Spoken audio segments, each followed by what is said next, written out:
Il-kellima tal-lum hija Anna Marija Gatt li se titkellem dwar il-kollezzjoni nazzjonali tal-kostumi u t-tessuti fi ħdan Heritage Malta. Anna Marija se tiffoka fuq l-istorja ta' din il-kollezzjoni u xi jsir dwarha, kif ukoll se tippreżenta l-ismijiet bil-Malti tal-kostumi u t-tessuti. Anna Marija l-kuratriċi tal-kostumi u t-tessuti ma' Heritage Malta kienet għallima u madwar 35 sena ilu talmet il-bitzilla Maltija. Attendit diversi korsijiet tal-bitzilla barra minn Xtutna u kull sentejn kienet torganizza kongress internazzjonali tal-bitzilla f'pajjiżi differenti. Bħalissa qed twettaq ukoll riċerka dwar il-bitzilla Maltija fil-moda, il-bis ekleżjastiku u disenni. Grazzi ħafna Anna Marija, nħalli fidejk.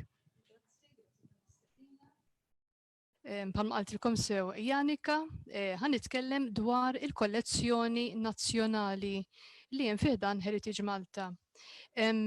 Kostumi u tessuti dak kollu li jagħmel drapp, mhux biss ħwejjeġ, imma ssib ukoll aċċessorji, affarijiet li nużaw ta' kuljum u huwa wkoll kollezzjoni li ssib minn żmien il-qedem sa illum il-ġurnata tista' tgħid.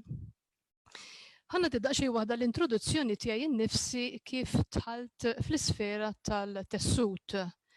Minn mindu kont tfal, ommi rawmitni ħafna fix-xogħol tal-idejn, hi kienet tħid, kienet tagħmel in-knitting, ix-xogħol tal-labar, kienet tagħmel il-ganċ, kienet anke tagħmel ġerżijiet bil-magna tas-suf fost oħrajn għax kellha talent enormi fejn jidħol l-artiġjanat tal-idejn.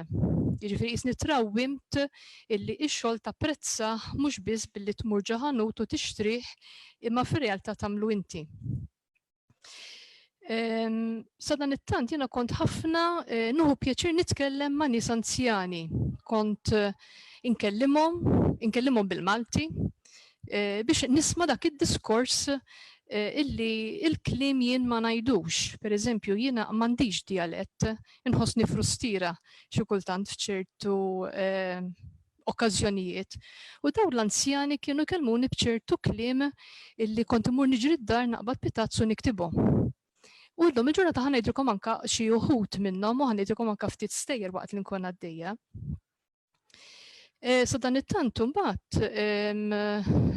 barra dan ix-xogħlijiet li kont nagħmel, tajjart li nitgħallem il-bitzilla għax dejjem kont nara nies anzjani, speċjalment għawdex, kienu jkunu bil-qiegħda fuq il-maqat, dejjem iċċekkċku wiċċhom bejni tħoss dik il-mużika sabiħa tirrelassak u tibda tajt imma kif isibu rkabtu ta' dak l-injam kollu imdendel, kif ħajjoħroġ mid-disien ħajjoħroġ tessut. Kont noqgħod bil-qiegħda ħdejhom u kont apparti li nisma' ċombini huma kienu jgħidu t-talb, kienu jgħidu r-rużarju, kienu jitkellmu bil-kliem semitiku ħafna mid-drabi. U kont nisma' kliem li lanqas fid-dizzjonarju ma kont insibu. U mbagħad għamilt żmien kont għallima ta' suġġetti differenti, kont faqdiet tal-bitzilla, sakemm ġiet l-okkażjoni li llum il-ġurnata qiegħda kuratriċi fuq it-tessuti bqajt nistudja. U llum il-ġurnata nieħu ħsieb din il-kollezzjoni li hemm numru sabiħ ta' kostumi u tessuti li hija bażikament ħafna mill-affarijiet huma donazzjonijiet, ġieli jkun hemm okkażjonijiet ukoll li jkunu xiri. Però tieħu pjaċir li meta jidħol oġġett, meta jkun hemm qotja, jkun hemm l-istorja magħha. Meta nilqgħu it-tessut ikun xi jkun, jekk ikun xilbies jew aċċessorju jew xi ħaġa oħra li huwa relatat ma' drapp, niċċekkjaw nara x'inhu dak li jista' jidħol fil-kollezzjoni jew inkella dak li mhuwiex tajjeb għall-kollezzjoni ma nista' nżommu xorta u nżommu għall-edukazzjoni. Pereżempju jekk jien għandi qmis u nara li diġà għandi u mhijiex illi hija ta' kif jgħidu bl-Ingliż museum quality, kwalità ta' mużew.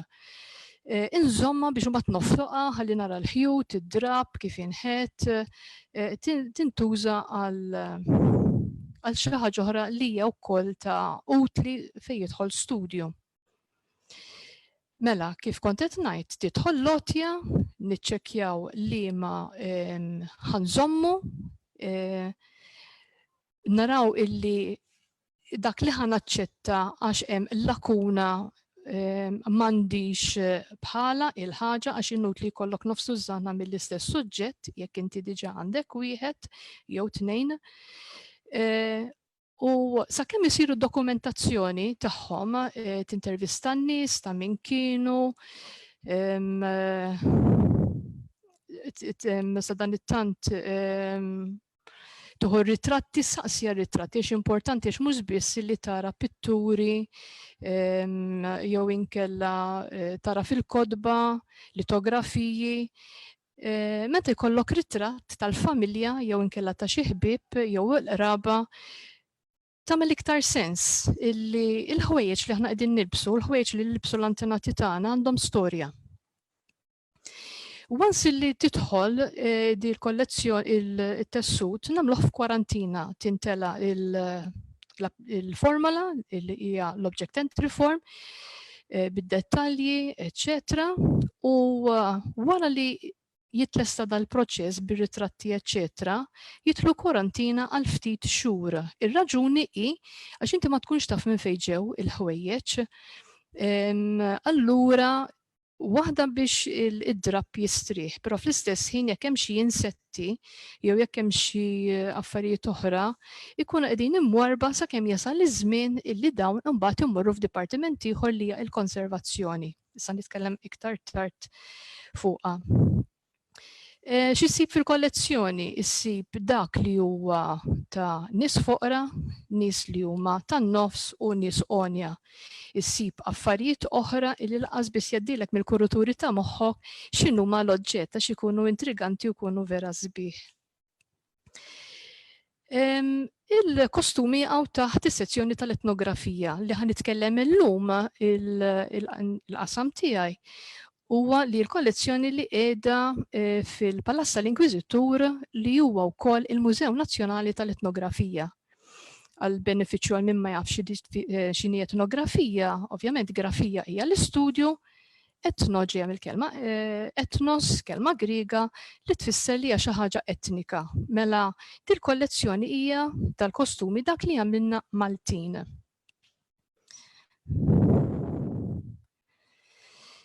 Nela, nibdew biex naraw il-responsabiltajiet, id-differenza bej kuraturi u kuratriċi, konservatur, konservatriċi, x'ovvjament m'hemmx ġeneru, jista' jkun raġel jew mara li jkun qiegħed jagħmel din il-professjoni.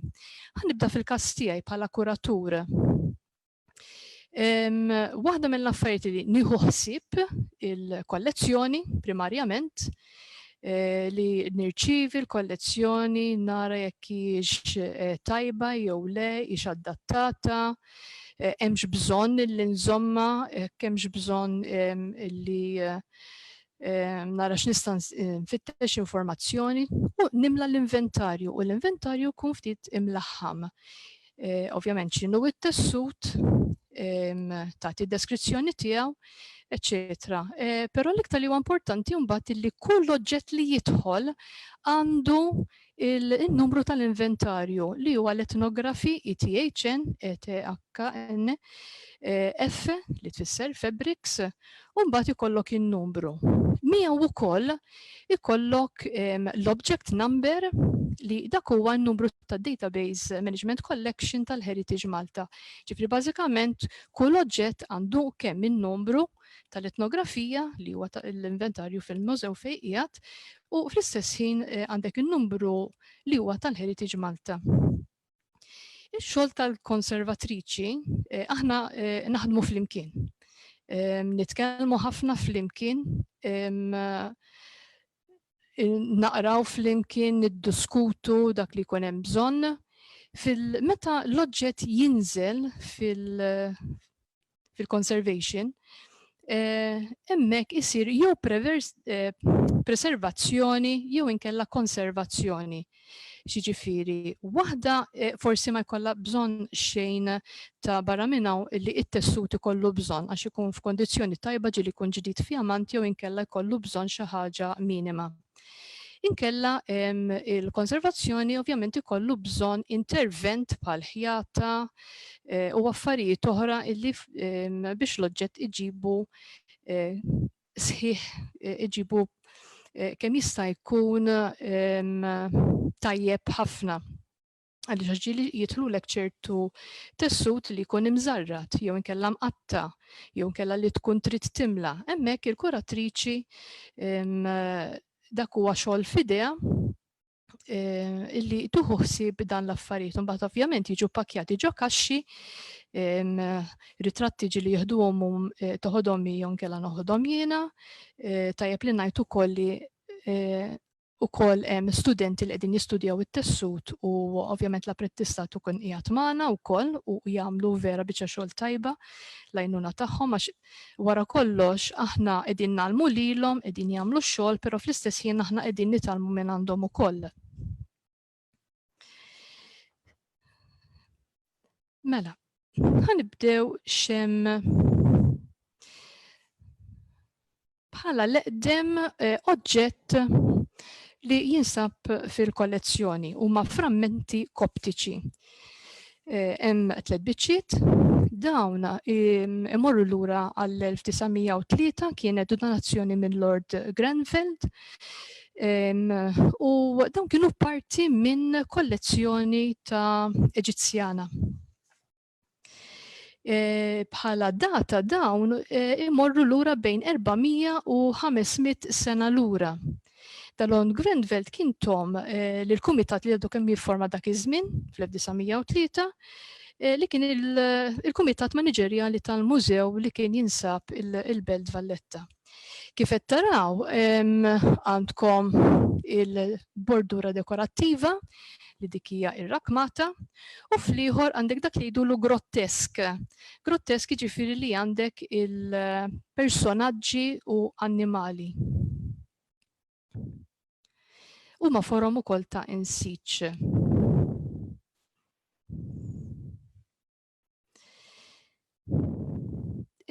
Mhux ħannimxi bil-perjodu kronoloġiku, ħanitkellem b'mod ġenerali. Pereżempju f'dan il-każ ħanitkellem dwar l-ilbies tal-seklu 18. Fuq net hemm il-pittura ta' Antoine Favre li hija ta' l-aħwa Marabita u għandna il-kostumi li huma simili ta' dak li qegħdin naraw fil-pittura. Fil-fatti Favre li hu kien Franċiż juri ħafna, joħroġ ħafna l-element ta' kostum Franċiż. Il-korp li bl-Ingliż ngħidulu bodies huwa l-parti ta' fuq. U jiġbaħ ħafna dik li hemm fil-pittura. Fil-fatti għandek it-tixmira, nistgħu naraw minn hawnhekk għandek it-tixmira li tixbaħ ħafna dik li qegħdin naraw fil-pittura. U id-drab huwa bellus. Fil-każ tal-istampa ta' fuq, dak il-korp huwa tal-brokkat, mentri ta' isfel huwa bil-bellus. Il-perjodu jista' jvarja dik daqsxejn differenti. Mhux il-wis għax l-istil baqa l-istess biss il-kmiem mingħajr it-tixmira u għandek il-parti ta' quddiem ukoll it-tifsila daqsxejn mibdula. Il-korp li huwa l-parti ta' fuq meta tħares lejn in-naħa ta' wara, hemmhekk hemm lazz. Hemm lazz fuq wara il għaliex għax f'dak iż-żmien fis-seklu 18 il-ħwejjeġ kienu jew jintirtu minn xi ħadd, jew inkella l-persuna għand min kienet li kienet tilbisha forsi tqawwit jew inkella ħarġet tqila u kienet tħoll il-lazz li hemm fuq wara, kif ukoll li hemm il-lazz fuq quddiem huwa nieqes ta' quddiem Pero għandek lazz quddiem u lazz wara biex ovvjament it-tessut il-korp tkun tista' tiftħu jew inkella tissikkaħ. Fil-parti t'isfel, il-korp ta' isfel huwa bil-bellus huwa irrakmat bid-deb. L-istil huwa wkoll ħarira ftit differenti speċjalment fejn għandek id-dissin li jdur madwar l-onq u għandek ukoll fuq quddiem. Għandek bħal fetħa. U dik il-fetħa ġini kien ikun fiha. Dak li jgħidulu il-pannell ta' quddiem ikun V-ek, ikun fuq l-istonku. Michelangelo Vassalli u jgħid li dak huwa ċeppuna, huwa ġakketta ta' mara. U fid-dizzjonarju tal-1856 jiddeskrivi l-libsa hekk bit-Taljan: veste da donna aġġużo di busto guarnito riccamente. Jiġifieri hemmhekk juri il-korp tajjeb il-ċeppun jidħol eżatti bejn iż-żewġ ftuħ tal-V. Kif kien ikun imwaħħal? Kien ikun jew meħjud. U hemmhekk dak iż-żmien ma kienx hemm magni, dawn huma kollha maħdumin bl-idejn kemm ir-rakmu, kemm il-ħjata u dan l-istomaker, il-ċeppun tajjeb dal-pannell kien ikun imwaħħal jew bil-ħjata kif kont qed ngħid. Inkella dak li aħna llum ngħidu l-kriket, dak iż-żmien kien ngħidulhom il-feminella. Xi tfisser il-feminella? Mhix ħlief għandek il-ħolqa fejn jidħol il-ganċ ta' fuq. Għaliex? Għax feminella ġejja mit-Taljan femine li hija l-parti tat-toqba li fiha ħaddaħħal il-kurkett tajjeb il-ħolqa ngħidu aħna, lajnu l-ħolqa.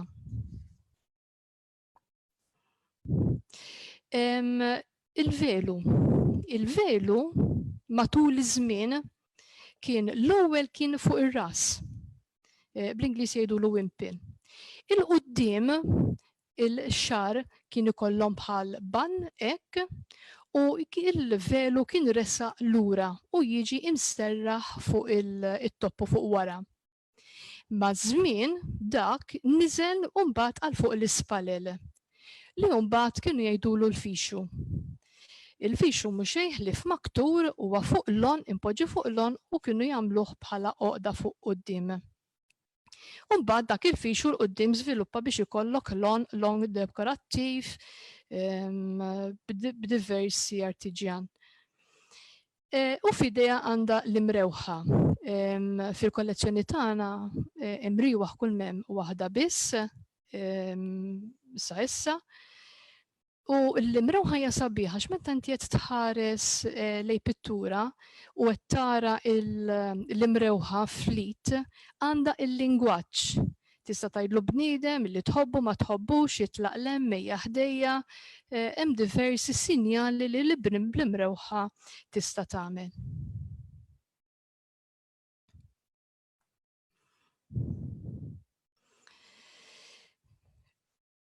L-istudju kif għattilkom qabel tara il-progress tal-kostumi minn mhux biss minn litografiji u ritratti, però kienu joħorġu anke wkoll ġurnali. Malta kienet issegwi il-moda ta' diversi pajjiżi, però l-iktar tnejn kienu Franza u l-Ingilterra. Fir-realtà hekk li qegħdin naraw dana huwa Ladies Journal li kien ikun faxxiklu il-moda li hemm fl-Ingilterra. Bħalu kien hemm oħrajn tipo la broderi fejn kien hemm tar-rakmu pereżempju. U hawnhekk qegħdin naraw libsa intera li hija libsa għal pranzu jew libsa għal ċena. Jiġifieri kienet libsa għal ta' filgħaxija. Magħmula minn żewġ biċċiet għandek il-dublett u għandek il-ġakketta. Fil-dublett għandek il-frilli u għandek il-refki. Kollox maħdum bl-idejn u fuq wara jitlaw wkoll ftit il-fuq. hemm ritratt, il-libsa mhijiex tagħha imma biex tara bej wieħed u ieħor tagħmel paragun ta' kif kien il-ġaketta jista' jkun jew fit-tont jew inkella forma ta' V u wkoll tara id-drapp pereżempju bħalma hemm fid-dublett. Sabiħ ukoll f'dan ir-ritratt għax apparti li inti qed tara l-kostum qed tara l-aċċessorji fejn għandek il-bank li huwa miksib bid-drapp u għandek ukoll il-kuxxinett.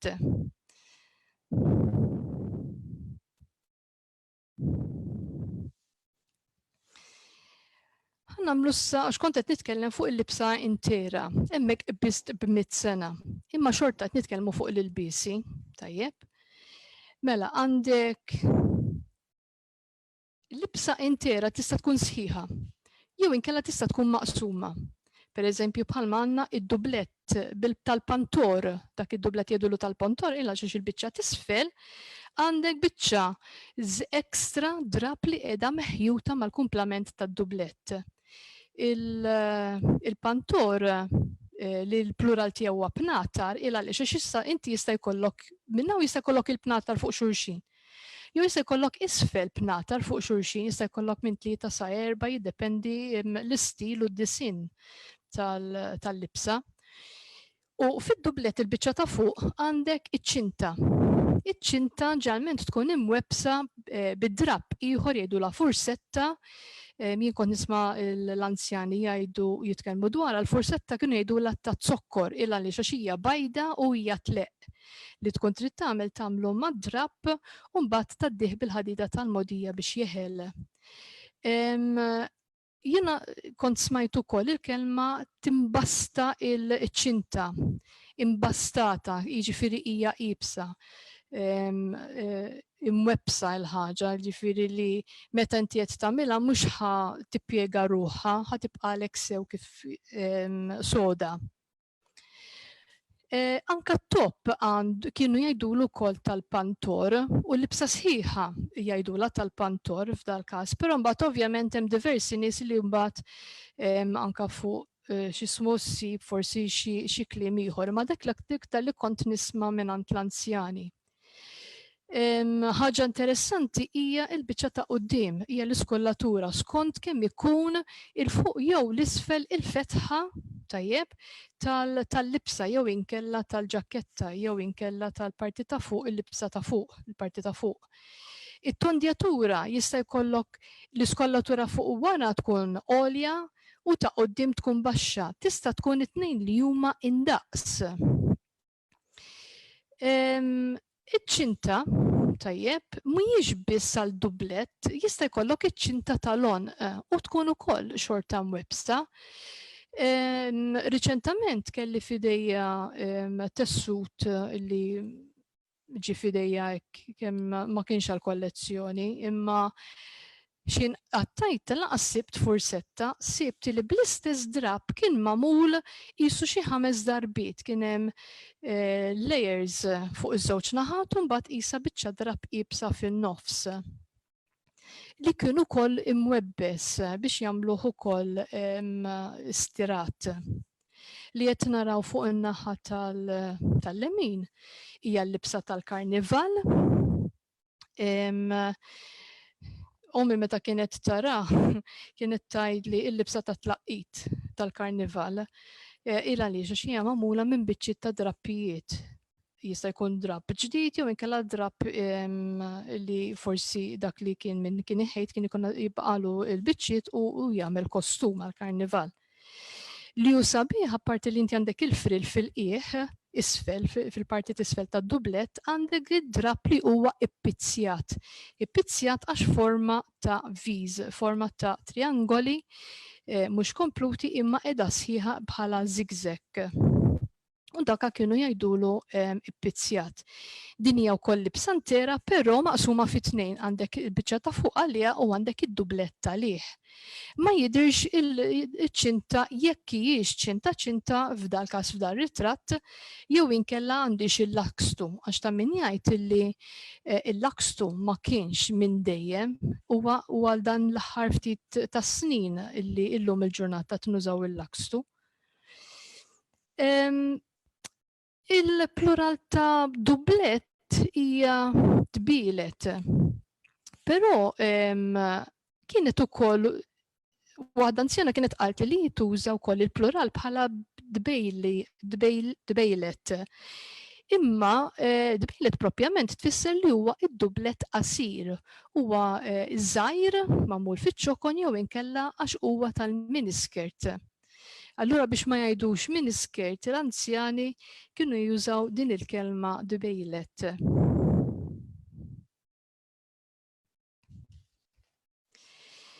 Xi ħaġa li taffaxxina lil ħafna nies li hija l-onnella jew inkella jgħidu l-faldetta. Matul iż-żmien il-faldetta inbidlet bħala stil. Fir-realtà meta inti tħares li l-tografija bħal din ta' Zimelli u mbagħad għandek ir-ritratt sewwa ta' Prezzjosi u mbagħad tara ir-ritratt ta' ħdeh li huwa dak id-datat tal-1935.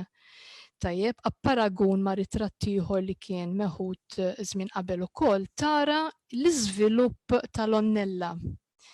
Fir-realtà kien l-onnella hija dublet fuq ir-ras, ġejja mit-Taljan gonnella. Kienet tidher illi qiegħda qisha mar-ras u mbagħad bdiet ftit tibda toħroġ iktar il-barra.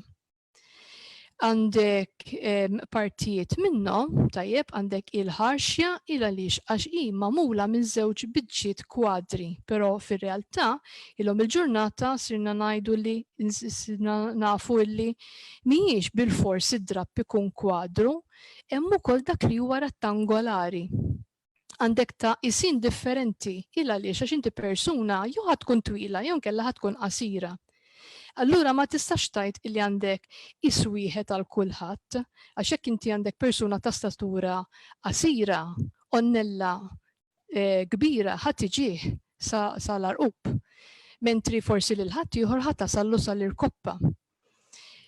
Allura hemm daqsxejn waħda tal-varjetà fil-qisien.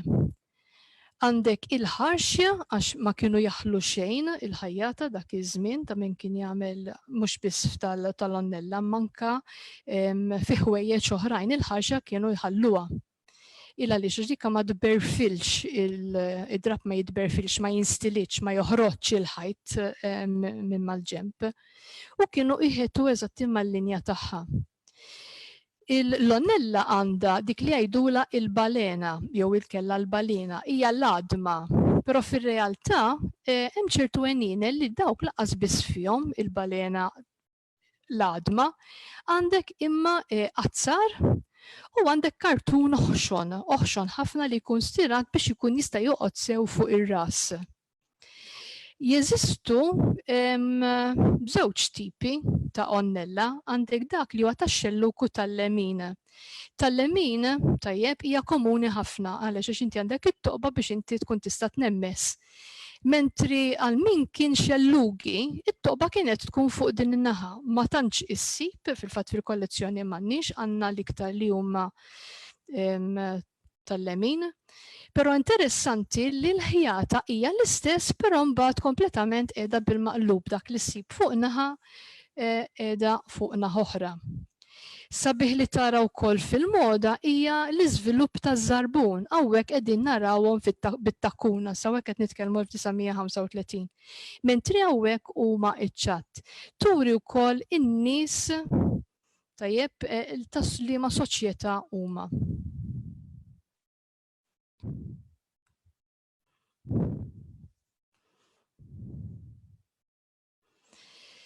U kif ma tistax issemmi il-Bizzilla ta' Malta.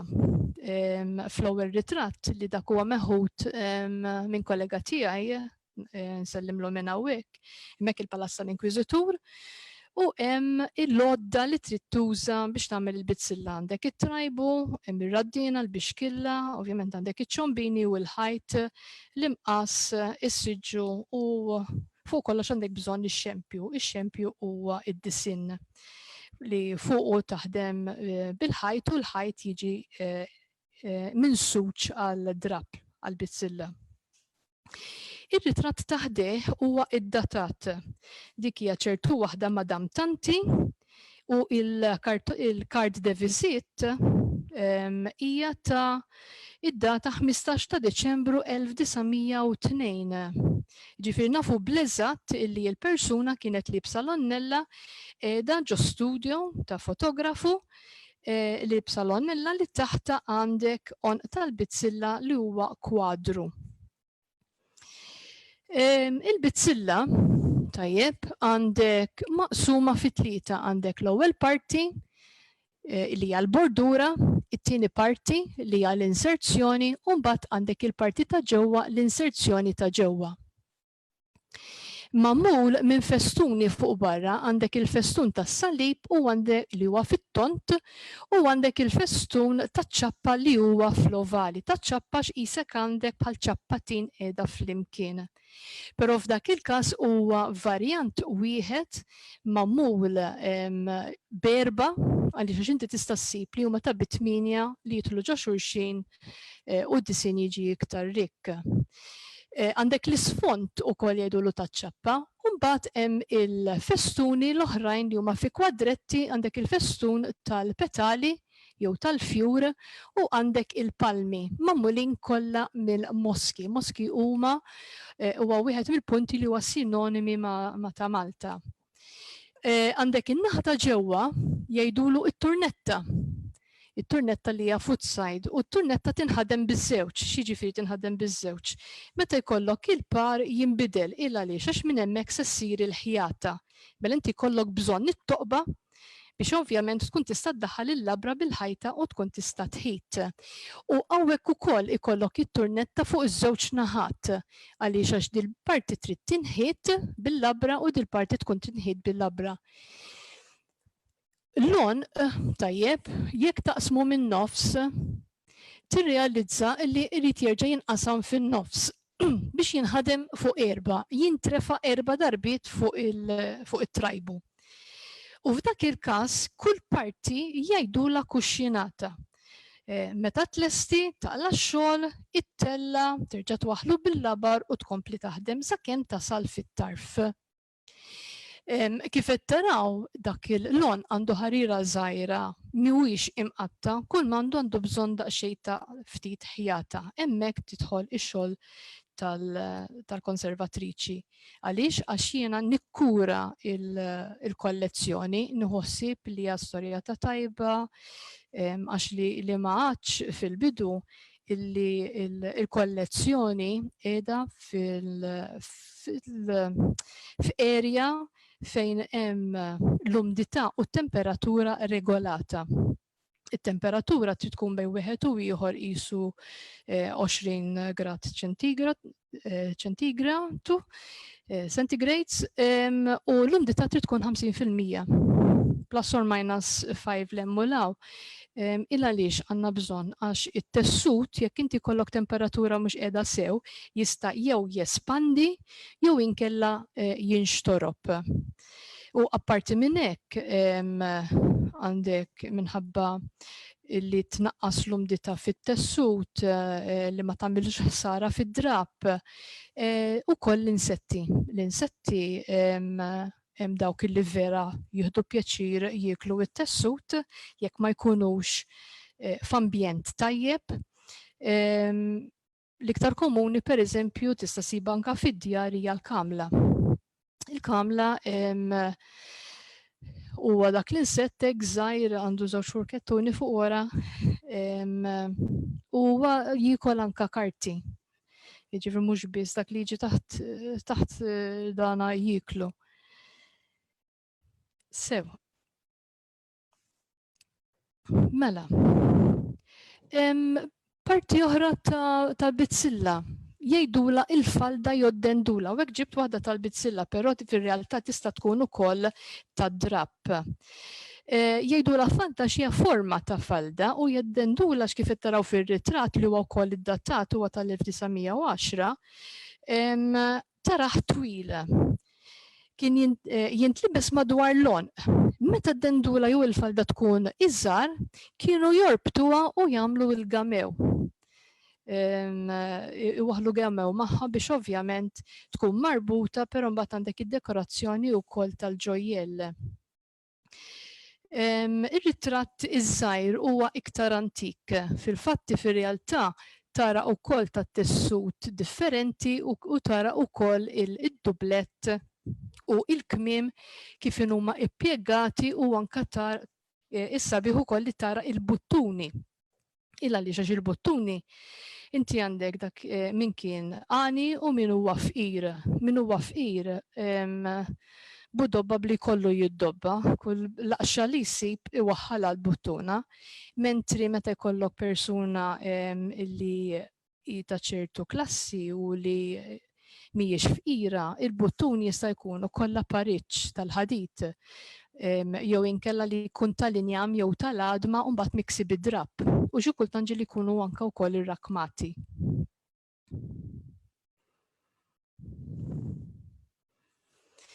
Il-falda wkoll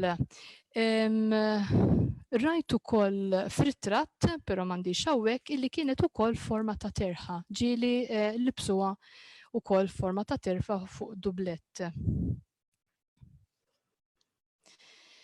Mela, meta nitkellmu fuq il-kelma ġaketta, il-ġgiget, għandek diversi ġgiget hawnhekk kif qed naraw li huma tan-nisa. L-iktar waħda li għandha storja sabiħa wara l-ġaketta Spencer, jingħad illi Earl Spencer it-tieni kien liebes bakkaljawa, kellu frakk, u dan kien viċin in-nar u nħarqitlu.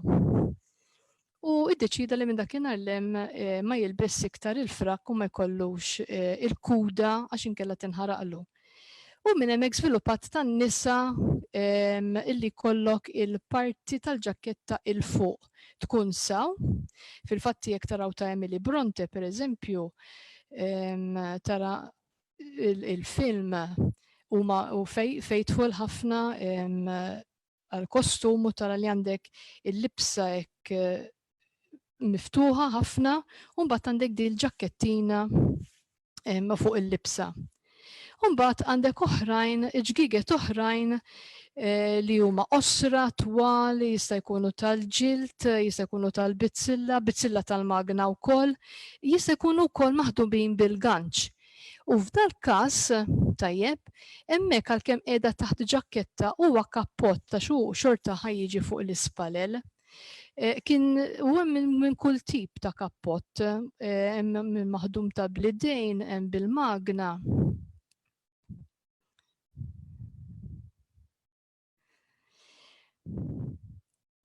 Għandek ukoll imbagħad il-ġaketta tal-irġiel, ġgiget tal-irġiel. Għandek il-ġaketta bħalma nafu s-soltu li inti ħatilbes tipo bħal ġlek u l-blazer tajjeb u għandek il-kot qasir u twil, però insibu wkoll kliem, speċjalment ta' Michel Anton Vassalli Aġus de Soldanis, illi semmu wkoll kliem oħrajn bħalma huma s-surtun jew inkella l-ġistakor.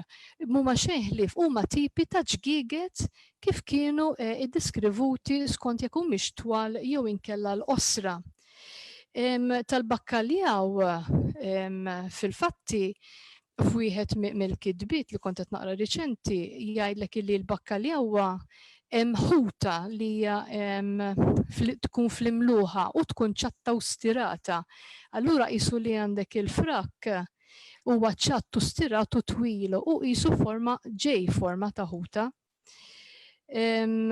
Però kulħadd imbagħad jagħti deskrizzjoni kif jaħseb li jista' jiddeskrivi l-oġġett.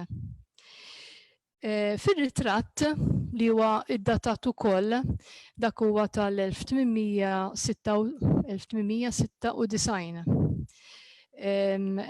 Sinjur li liebes il-ġaketta twila, tajjeb, u li kieku dak għandu waħda oħra, dak li ngħidu l-overcoat, hawn min kien jgħidlu il-ġakkettun għax hija xi ħaġa kbira. Kbira li tista' tilbes ġaketta fuq ġaketta.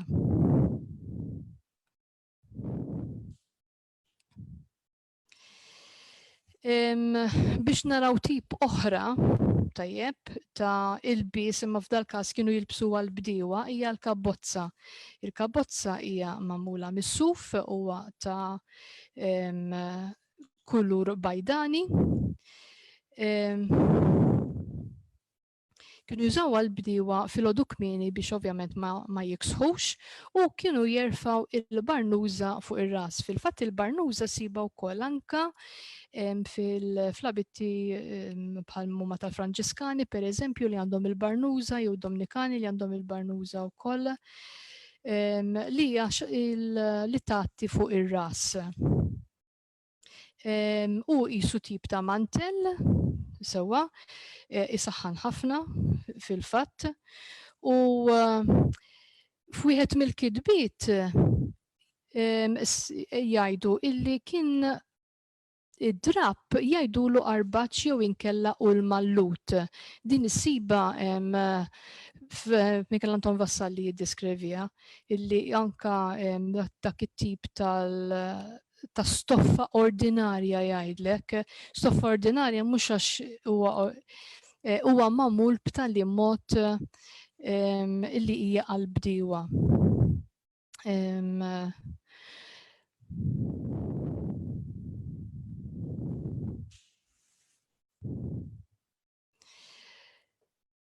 L-ilbis għawek tajt elenku ta' kif inhu libes il-manikin għawek għandek. Ħanibda minn taħt. Isfel ikollok il-dublett li jgħidulu d-geżwira. Id-geżwira tkun li kollok biċċa tkun kollha pjegata, kollha ċinta fuq, id-dawwara ma' qaddek u ovvjament ikollok jew ħabel jew ikollok biex torbot il-lazz u jiġi u jkun drabtu kbir u tagħmlu ma' qaddek hekk u tagħmlu jew bloqda u ġarnant dawk kienu jużaw in-nisa waħda pereżempju ħajjoħorġu malajr mid-dar biex imorru jixtru malajr jew jagħmlu xi qadja kienu jilbsu da ma' qaddhom biex jagħtu xi jkunu qegħdin libsin id-dar. Dgeżwira, il-plural ta' ħajja dgeżwir jew inkella gwiżir. Fuqu, bagħad fuq da dublett li mhuwiex dublett għax ovvjament m'għandux għandu naħa waħda minnhom hija l-miftuħa għax huwa pezza sħiħa hekk ippjegat, fuqha mbagħad għandek il-fardal. Plural tiegħu huwa fradal, però f'dal każ hemmhekk ikollok wieħed. Sidrija li tkun il-parti ta' fuq u taħt is-sidrija jkollok il-qmis. Interessanti l-plural, jiena dejjem nafa' omos, imma kont nisma' lill-anzjani jgħidu li hija qmus. Kemm għandhom qmus sbieħ u speċi ta' tibda tgħid qmus ma kontx nifhimhom, kont naħsbu li huwa oġġett li jaqta' mentri fil-fatti kif miktuba. Mbagħad għandek il-velu huwa taħt li ovvjament għandu l-oqda li kien ikun tal-qoton ħafna mid-drabi u mbagħad fuq ir-ras għandek dik jgħidula ċ-ċulqana li hija li tatti ir-ras fil-fatti Michelangelo Vassalli u nkella Giuseppe Soldani jgħidu illi hija il-bidu tal-faldetta.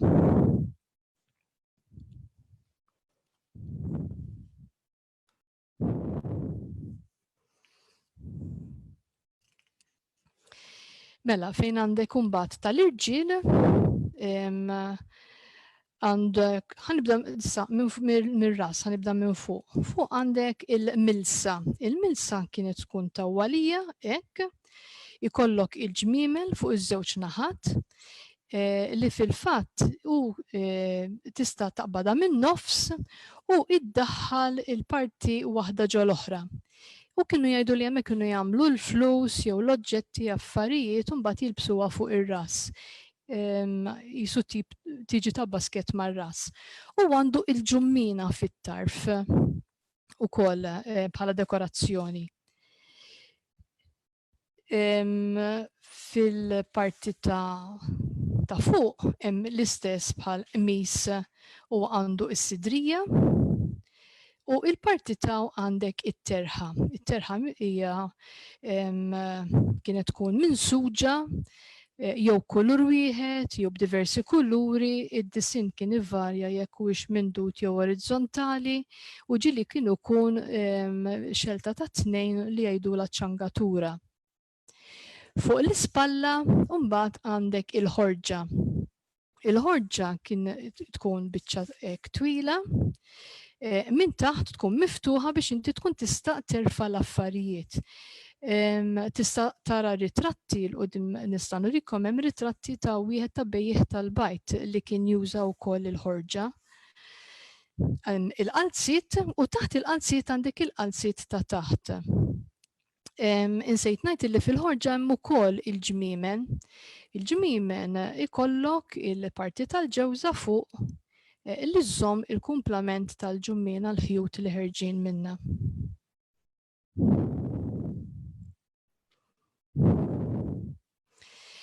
It-tipi ta' sidrija hemm ħafna u juri wkoll il-perjodu ta' żmien kif tinbidel.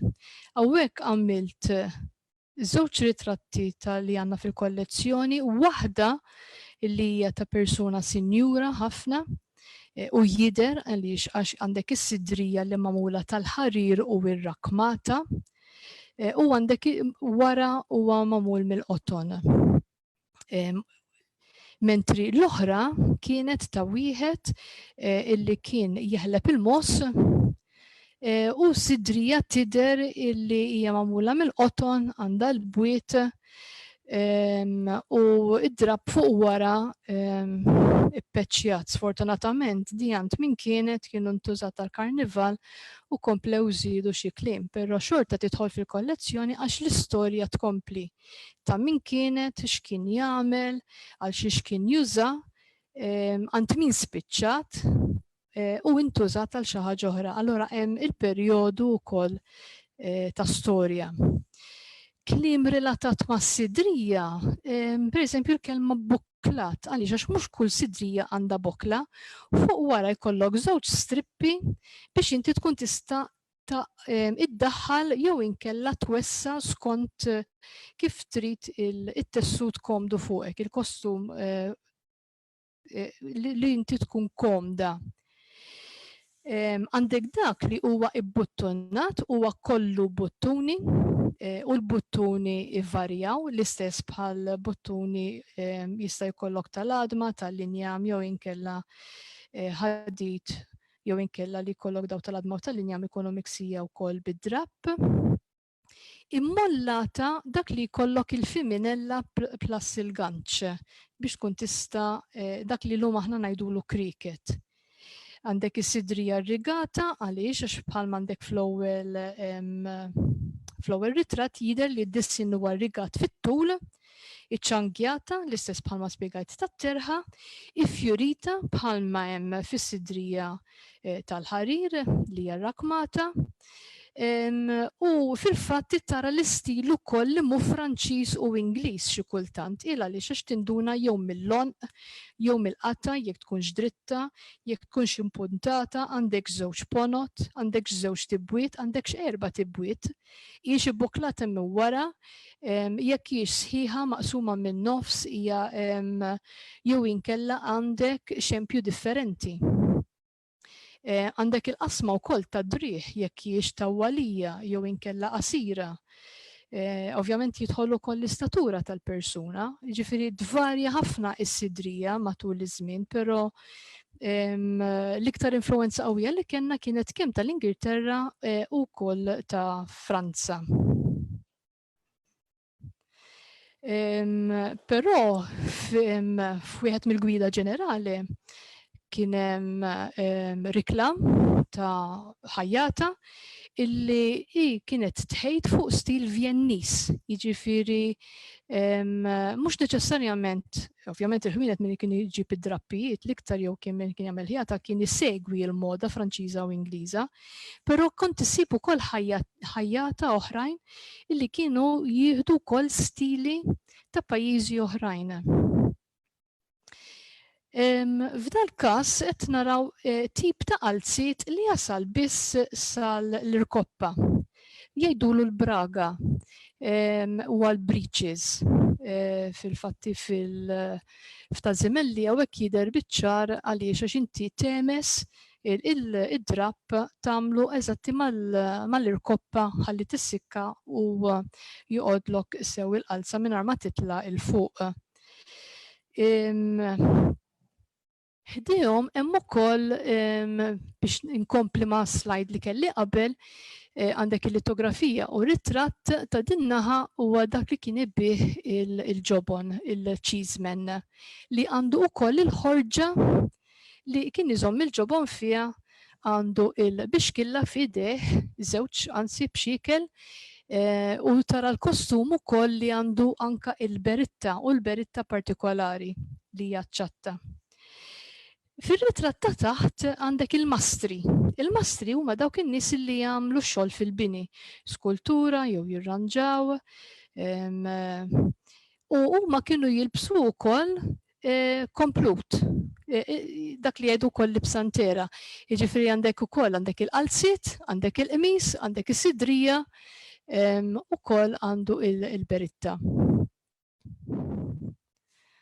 F'dal każ libsin iż-żraben għax xi kultant ġieli taraħ libes il-qorq.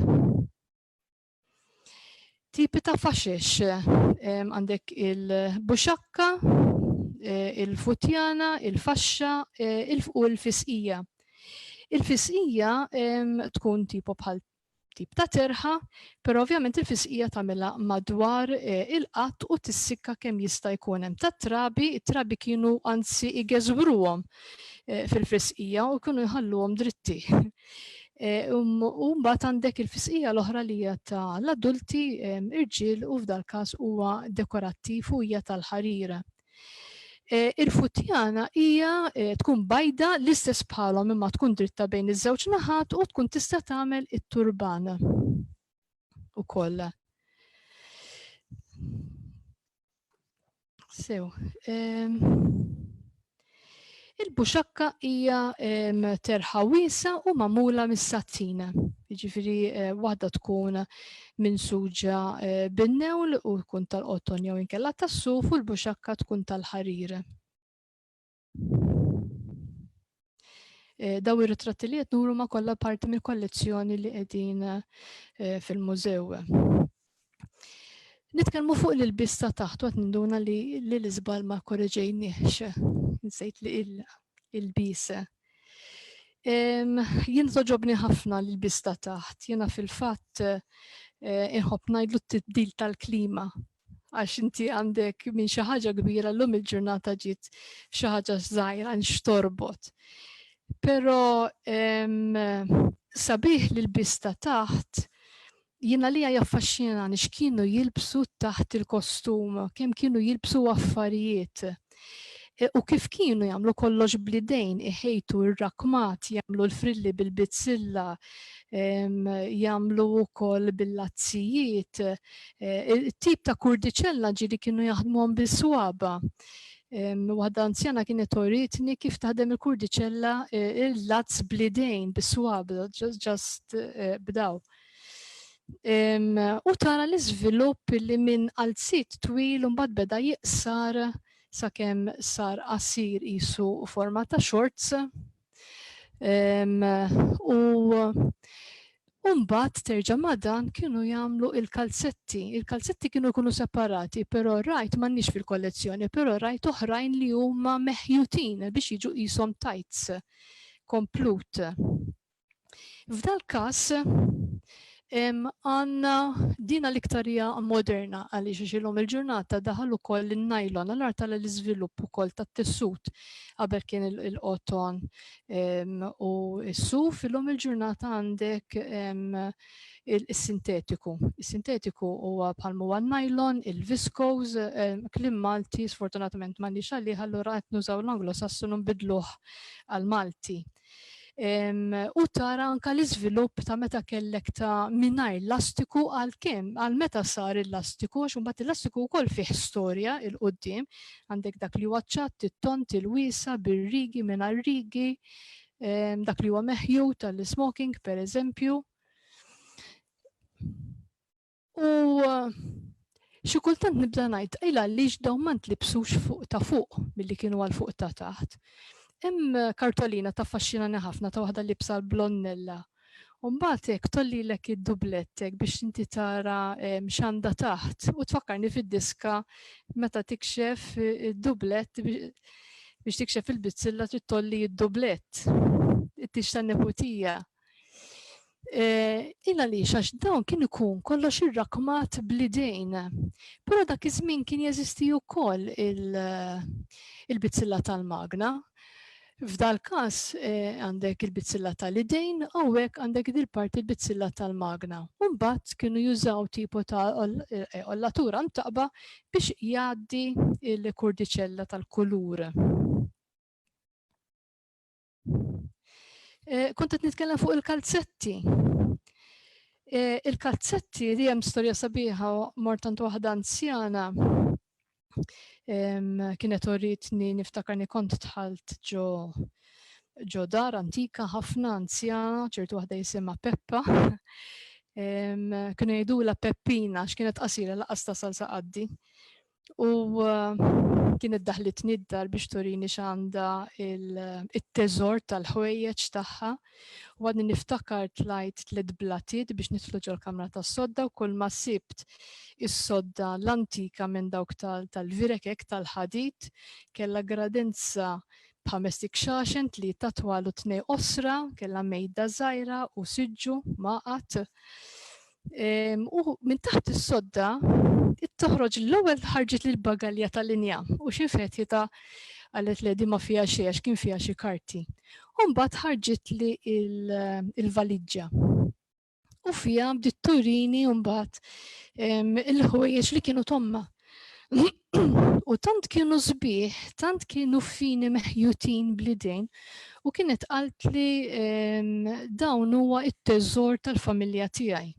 U fosthom kien hemm dawn mhux dawn il-kalzetti jixbħuhom. U qalt li dal-kalzetti anke r-roġol tiegħi ta' kien ilbishom ir-re tax-xemx ma jilbishomx żewġi. U hekk tibda tajt meta tkun ħossu l-bart, tħoss il-kestħa, tilbes minn kollox issa la volja inti għandek il-qalzitta taħt it-twil tal-irġiel, imma kien hawn irġiel li kienu wkoll jilbsu il-kalzetti. Rajt f'kollezzjoni privata li il-kalzetti kienu moħħlin ukoll mal-qalzijiet biex ovvjament jibqgħu tilajn flimkien. Però meta il-każ ma jkunx hekk bħal huma daw, għandek dik ngħidula l-ġarrettira. L-ġarrettira tkun il-qafla jew inkella biċċa drapp biex inti tkun tista' taqfel u temes mal-koxxa il-kalzetti ħalli ma jaqgħulekx. Jgħidula wkoll takkalja. U takkalja llum il-ġurnata ġieli nużawha wkoll għal tattiġijiet biex dak li jkun jitfaħħa biex jaraw minn ħajjiżżewweġ min imissu. Però takkalja wkoll il-papa tiegħi kellu takkalja tal-ħadid jiġġebbed u kien juża għal qmis biex ikun jista' jtella l-qmis mingħajr u jħalli xorta it-tul. Però l-istess takkalja kien hemm ukoll ta' drapp li kienet titla' hekk u jew taqfilha bħala ċoff jew inkella kienet tkun illum il-ġurnata hemm tal-lastiku wkoll. Mhumiex bojod biss jeżistu kuluri oħrajn hemm dak li huma kannella u hemm ukoll dak li huma s-suwed. L-iktar li kienu komuni kienu l-bojod u s-suwed fil-fatt. L-ilbista bil-lej. L-ilbista bil-lej kien hemm ukoll progress. Aw min jgħidilha il-qmis ta' bil-lej, il-qmis tas-sodda minn flok l-ilbis. U għaw min jgħidlek ukoll li għandek jekk tkun miftuħa minn quddiem il-ġakettina tas-sodda f'dak każ hija magħluqa u hija kollha bil-frilli u għandek il-moda wkoll tal-komma ftit wiesa'. Ħafna mid-drabi kienu jkunu qoton jew inkella għażel għax il-għażel jħallik ukoll friska. Ħafna minnhom kienu jkunu irrakmati wkoll. Hawnhekk tajt eżempju differenti, illum il-ġurnata dina pereżempju hija d-datata tal-1960 bħala piġama. Kelma illum il-ġurnata sirna nużaw il-kelma piġama bħall-Ingliż u l-oħra hija tan-nisa, hija iktar modern għax ta' min jgħid li l-kollezzjoni ma tistax tibqa' biss dejjem fil-qedem. Il-ħwejjeġ li aħna qegħdin nilbsu issa ukoll fihom storja, ukoll ħanħallu teżor, ħanħallu ir-rikezza għal ta' warajna.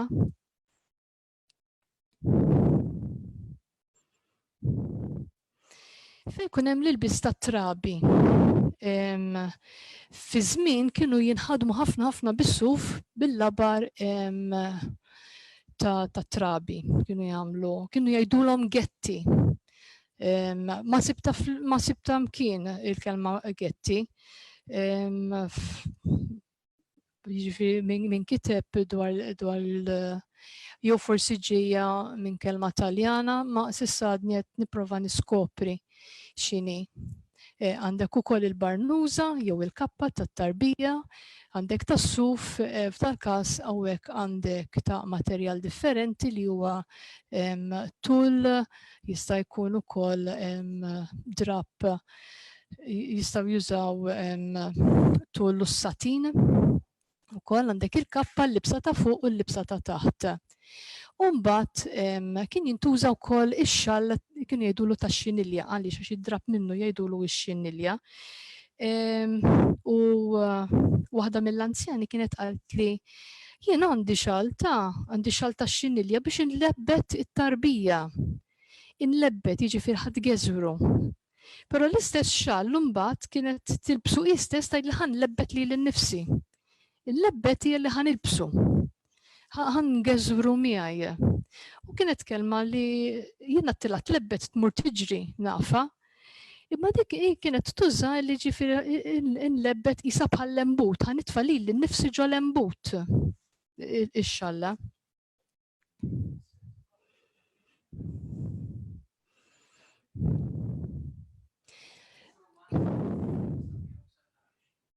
Jiena għadni qatt ma ntqajt magħha. Jiena ħafna mill-kliem, apparti li ovvjament iġibu mill-qari jew inkella x'inkiteb qabel minn historians, l-anzjani huwa font ta' enċiklopedija li sfortunatament ħafna minnhom m'għadhomx magħna, jiena kont għadni tifla żgħira kont niġbor dawn il-kliem. Per eżempju, waħda minnhom kienet di il-bavalor, min dejjem bavalor nafa, imma għaliex għax il-baby tajlu baba. Allura jużaw tnejn li huma. Fil-fatti il-bavalor tista' ssibu wkoll fil-fardal, il-parti ta' fuq. Di taw il-biċċa temm fi għandek il-forma ta' V. Huwa wkoll jgħidulu vavalor jew bavalor. Fil-fatt jkollok jew il-fardal tal-parti t'isfel biss tal-istonku, ġej jgħidulek il-fardal li tatti l-istonku, jew inkella għandek il-fardal ta' quddiem, dikun sħiħ. Li jkun inkluż ukoll il-bavalor. Sezzjoni ta' kpipel interessanti, hemm studju affaxxinanti fuq kpipel ila li ħassib tar-rix, tal-fjuri, taċ-ċfuf, u mbagħad il-materjal li ħatuża. Jekk inti ħatuża l-organza jew inkella t-tul u l-filox huwa l-istess. Meta tħares li tul speċjalment tista' tuża t-tul il-wiesa, toqob dojo, kwadri, tondi, jiddependi l-istil ħadd tagħmel il-kappell. Bħala kollezzjoni għandna varjetà li jibdew minn wara l-gwerra sa qisu l-1970. Allura rrid nimlew il-lakuna tal-kpipel li hemm iktar il-qudiem u dawk li huma wkoll ta' qabel il-gwerra. Qabel il-gwerra kienu kollhom ukoll il-fascinators u l-istil kien differenti. Mbagħad għandek il-kpipel ta' tibben, il-kappell ta' tibben jiena kelli wieħed tal-iskola. Fil-primarja niftakarni nilbes kappell tal-feltru u l-kappell ta' tibben. Kien ikun qisu jiġi hekk bil-falda u mbagħad fuq quddiem ikollok il-beġġ tal-iskola.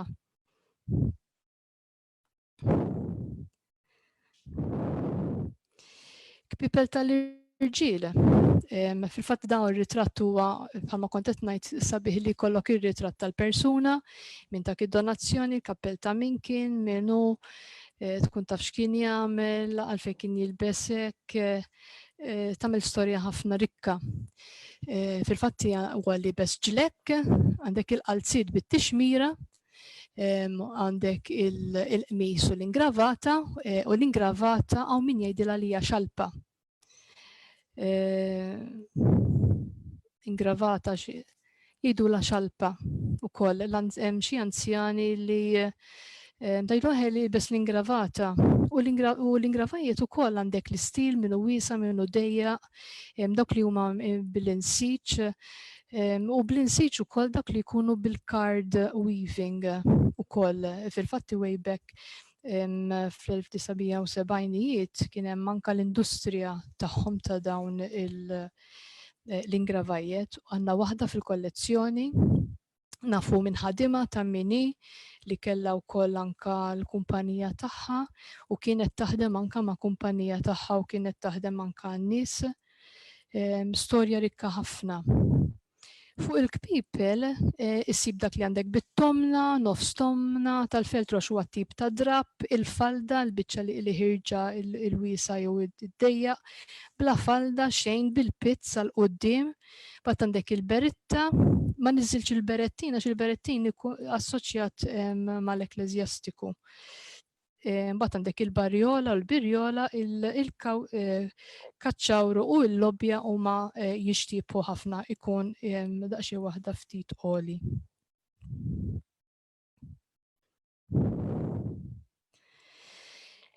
Meta niġu għas-saqajn, semmejt diġà l-qorq, li l-qorq kien ikun magħmul mill-ġild u l-ġild ukoll jaqa' taħt it-tessut.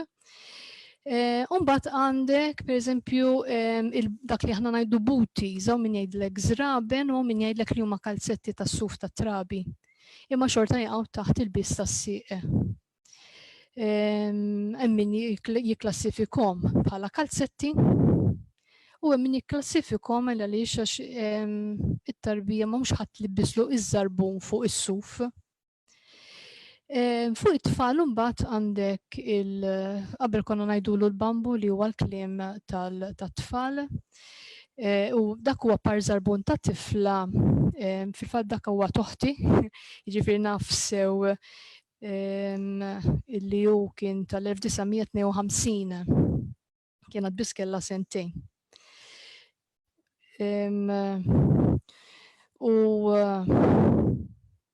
U għadu bil-pipli, kien jintuża dak qisu ċertu likwidu billi biex tagħmlu abjad dak it-tip ta' ġild trid tagħmlu diqisa tip ta' żeba li kienu jgħidulu l-pipli kien ikun fis-sittinijat kien ikun bott abjad hekk, kien ikollu jew l-pinsel jew inkella sponza u iċċalsu maż-żarbun.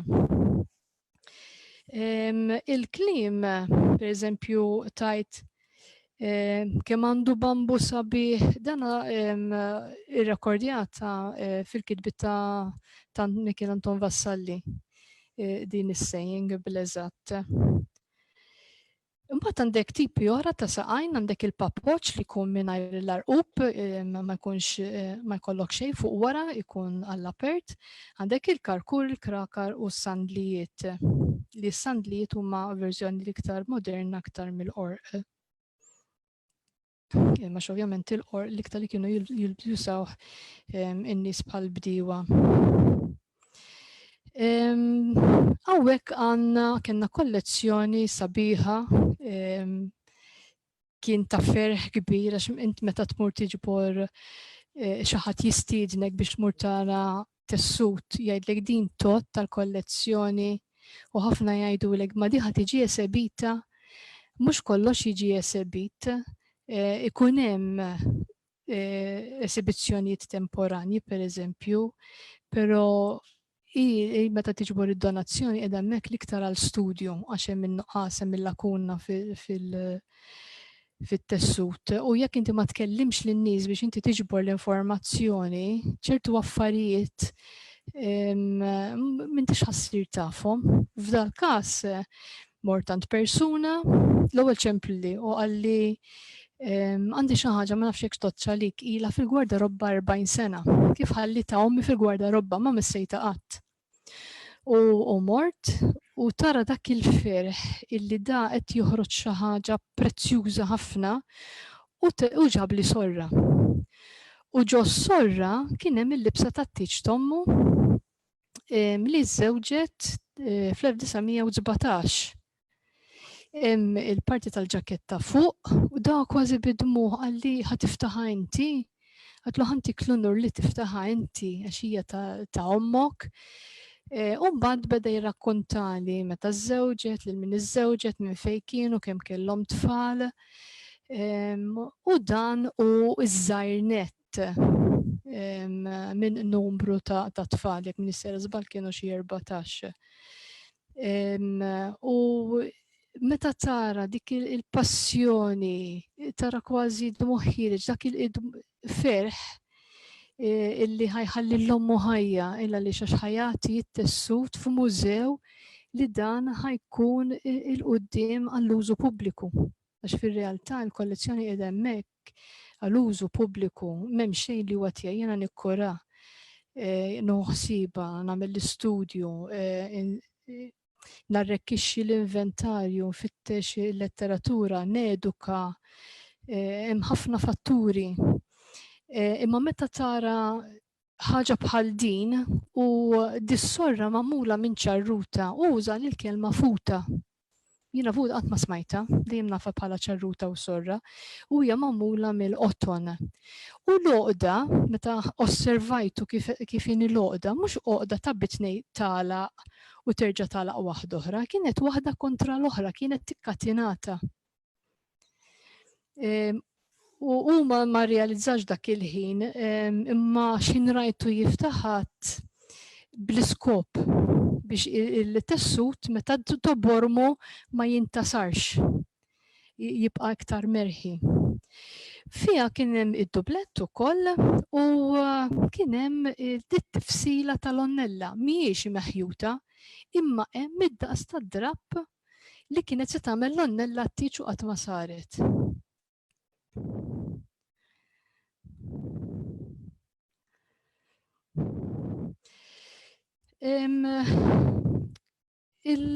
Aħna ngħidullhom il-ġurnata basktijiet, il-basket, però fir-realtà hija borża jew boros. Insibu il-basket tajjeb, il-borża ta' kuljum, il-boros tax-xogħol, tax-xiri, għandek tat-tibdila u għall-okkażjonijiet bħal huma preċettu tiġijiet. Il-basktijiet tax-xiri interessanti. Ila li illum il-ġurnata il-basket tax-xiri qed nerġgħu nużaw iċ-ċarruta, qed nerġgħu nużaw ix-xoqqa. Però pereżempju fis-sittinijat konna nużaw dawk li kienu tax-xibka tan-nylon u kienu jagħmluhom in-nies stess, kienu jużaw bħal mekkuk żgħir u kienu jagħmlu serje ta' oqidi, jew inkella kienu jagħmlu anke bil-makrame. Il-valliġġi għalkemm mhijiex magħmula minn drapp hija xorta taqa' taħt tessut. Għax għandek parti minnha li għandek id-drapp fuq ġewwa u għandek il-ġild fit-truf fil-kantunieri.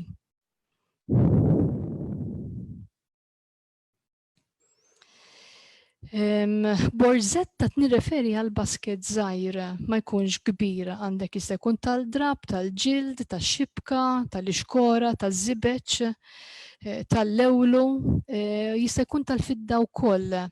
Imma tal-fidda kemm mhuwiex drab jista' jkun jaqa' taħt arti dekorattiva. Huwa sabiħ tal-fidda jista' jkun sħiħ jew inkella jkollok dawk tal-ktajjen jidħlu f'ġo xulxin.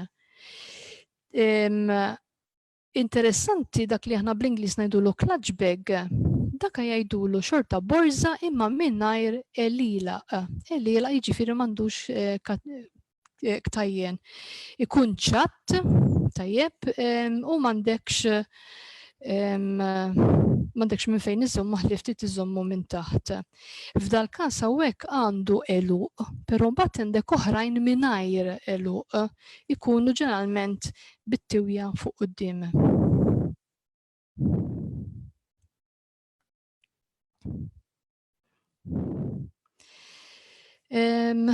Borza verament interessanti. Dina jgħidula jew barzakka, il-kelma ċurnina jew inkella l-ġibsira, hija l-basket il-borza tal-kaċċa. Però peress li inti għandek fuqha is-simbolu ekleżjastiku għandek l-IHS li huwa l-iktus u hija ddatata 1764. Tista' tkun ukoll li kienet ta' xi bniedem reliġjuż, jista' jkun ta' xi qassis li kieku kellha l-imsiemer taħt u għandek ir-raġġ madwar kienet tkun ta' Ġiżwita li f'dal-każ m'hemm xejn minn dan. Dal-parti huma kollu maħdum mill-makrame, huwa l-loqda l-kwadra, huwa simmetriku ħafna kif inhu qiegħed maħdum u għandek loqda l-kwadra doppja, għandek il-ġild, għandek il-kanvas, sarlu xeba tiswijiet mhux min-naħa tagħna ma ovvjament matul iż-żminijiet. Tara l-punti kollox blidejn dak li huwa l-ġerrej, punt blura, il-pont tax-xewka, tara li huwa sparpaljat, mhux kollox indaqs. U probabilità li uża msella kbira li tkun tifla li tkun tista' tħejt.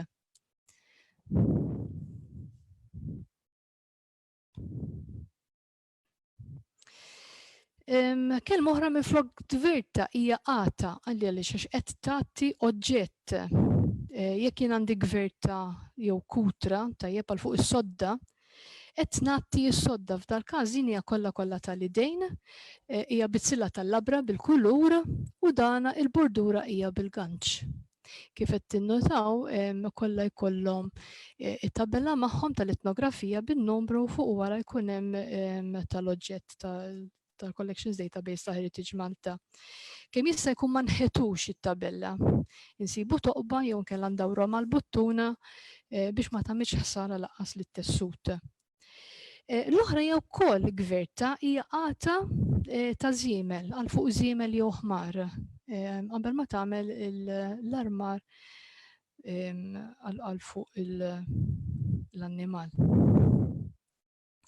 Affarijiet oħra x'nistgħu insibu kif qed taraw jiġifieri l-kollezzjoni hija magħmula minn diversi affarijiet ta' tessut, mhuwiex biss huwa l-kostum imma wkoll għandek l-aċċessorji u affarijiet oħra.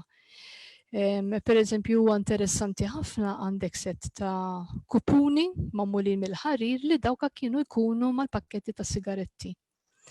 U huma l-bnadar tad-dinja. Għandek lata tal-luvira li hija l-ekkab biex iżomm il-bajda sħuna, dak huwa fil-fatt xogħol tal-Malta Industries, għandna l-kollezzjoni wkoll tal-Malta Industries, hemm ħafna anka ġugarelli għaw soft toys, basktijiet, twapet, srivet li kienu jagħmlu bin-newl għax il-Malta Industries hemm perjodu ta' snin fejn kienet tagħmel it-tessut fuq in-newl. Mbagħad hemm affarijiet oħra ukoll tal-kċina relatata hija lata ta' tettiera li ngħidulha tikożi. Dina riċentament sibta fuq dissin tal-bizzilla it-tettiera. Dissin illi huwa vera tikożi però kien hemm miktub tettiera. Allura mingħajr ma trid imbagħad tajt li l-kumplamenti għalati għall-cover. U għandek il-doilies m'għandniex kelma li għallhom il-ġurnata sirna nużawha wkoll bl-Ingliż u x'ismu skont kif tinstema' u dawn huma doilies għall-gastra. L-gastra hija dik li tkun ta' linja, ġieli tkun bitlieta inkella berba saqajn u tpoġġi id-doiler fuqha biex imbagħad tkun tista' tpoġġi il-reċipjent li jkun tar-ram jew inkella tal-fuħħar u jkollok il-pjanta ġo fiha. U ovvjament lob għat-tfal.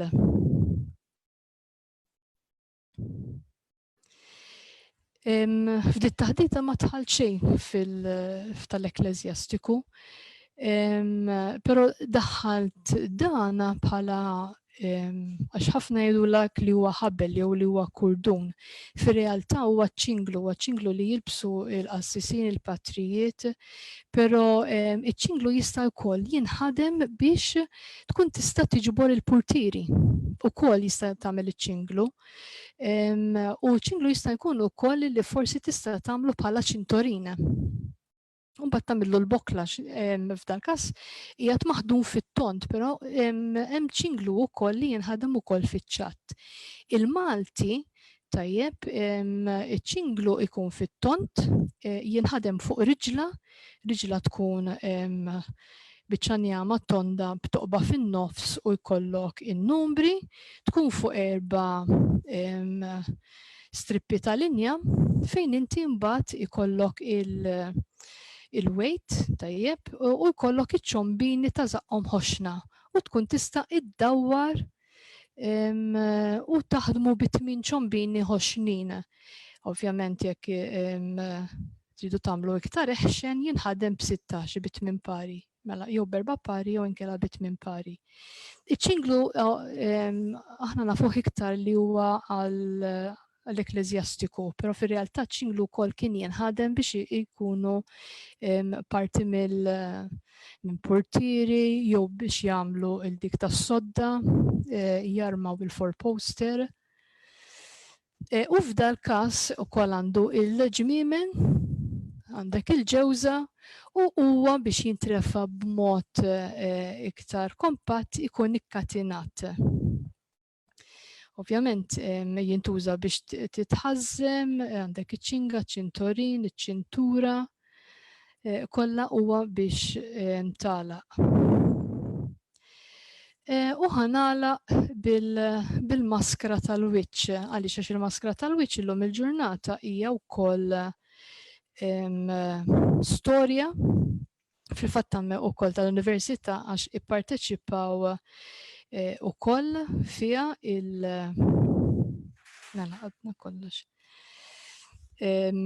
Fiha storja qegħdin niġbru il-maskra dak li hija maħdum bl-idejn, pereżempju waħda tal-bitzilla ħedim tajjiena, mbagħad hemm taqdiet ta' każini, ta' skejjel, ta' lukandi, hemm diversi.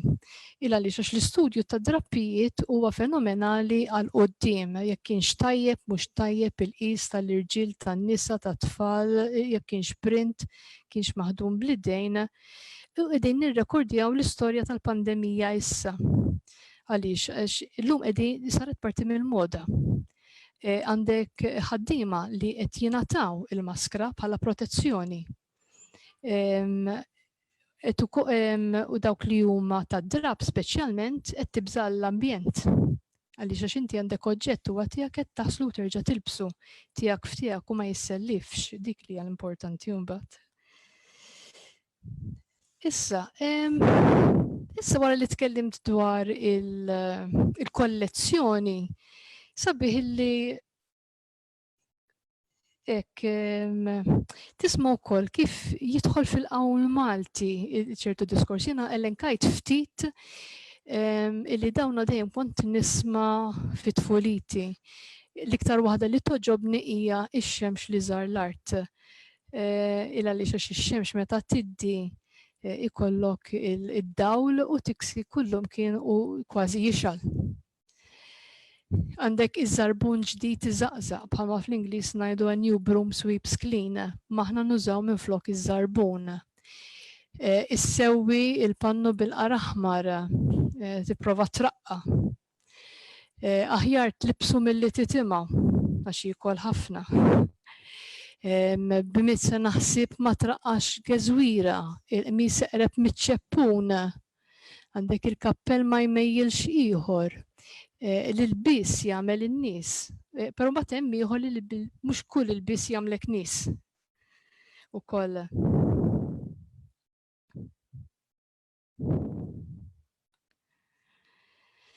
Xi ngħidu aħna fid-diskors tagħna. Meta jkollok x'inhu liebes jew libsa kemm hu mċempel għax huwa mitluq. Jew inkella libes gala politiżejjed, libes tal-moda, jiġifieri vera jieħu pjaċir li jilbesu jiddandan.